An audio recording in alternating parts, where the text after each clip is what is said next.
नमस्कार दोस्तों, स्वागत है आपका हमारे चैनल धर्मो रक्षिता रक्षिते में। एक बार की बात है जब गौतम बुद्ध जी मगध राज्य के एक गांव में ठहरे हुए थे। गांव से थोड़ा बाहर एक मोची अपने परिवार के साथ रहता था। उस मोची के घर के पास एक तालाब था। एक दिन रोज़ की तरह सुबह मोची तालाब किनारे पानी लेने गया। वहाँ उसने तालाब में एक बहुत ही अद्भुत पुष्प देखा। वो पुष्प देखने में तो बहुत सुंदर था और चमत्कारिक भी प्रतीत हो रहा था। मोची ने तुरंत ही अपनी पत्नी को बुलाया और वो पुष्प उसे दिखाया। मोची की पत्नी आध्यात्मिक और धर्म में आस्था रखने वाली थी। वो पुष्प को देखते ही समझ गई कि ज़रूर कल यहाँ से गौतम बुद्ध जी गुजरे होंगे। उन्हीं के प्रताप से ये पुष्प खिल गया।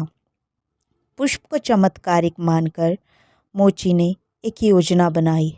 उसने अपनी योजना के बारे में पत्नी को बताया कि वो इस पुष्प को राजा को देगा और उनसे खूब सारी स्वर्ण मुद्राएं लेगा।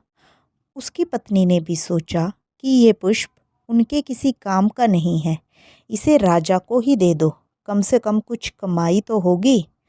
पत्नी की सहमति के बाद मोची राजमहल की ओर निकल गया।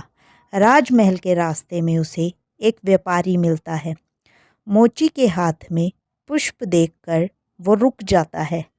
वो मोची से पूछता है कि भाई, ये पुष्प लेकर कहाँ जा रहे हो? मोची कहता है कि मैं ये पुष्प लेकर राजा के पास जा रहा हूँ। इसे राजा को भेंट करके मैं राजा से मुँह मांगा इनाम लूँगा। व्यापारी ने मोची को प्रस्ताव दिया कि तुम ये पुष्प मुझे दे दो, मैं तुम्हें 100 स्वर्ण मुद्राएं दे दूँगा। मोची सोच में पड़ गया। उसने सोचा कि जब व्यापारी इस पुष्प के लिए 100 स्वर्ण मुद्राएं दे रहा है तो राजा तो और ज़्यादा देगा। यही सोचते हुए उसने व्यापारी को पुष्प देने से मना कर दिया। थोड़ा आगे चला ही था कि उसे रास्ते में राजा आते हुए नजर आए, जो गौतम बुद्ध के दर्शन के लिए जा रहे थे। राजा भी मोची के हाथ में वो दिव्य पुष्प देखकर अचंभित हो गया। राजा ने मोची को पुष्प के बदले 1000 स्वर्ण मुद्राएं देने के लिए कहा। यह सुनते ही मोची के मन में एक अजीब सी चेतना आई और वो राजा को पुष्प ना देकर दौड़ता हुआ सीधे महात्मा बुद्ध के पास जा पहुंचा। महात्मा बुद्ध जी मोची को देखकर हैरान पड़ गए। उन्होंने मोची से पूछा तो मोची ने उन्हें सारी बात बताई।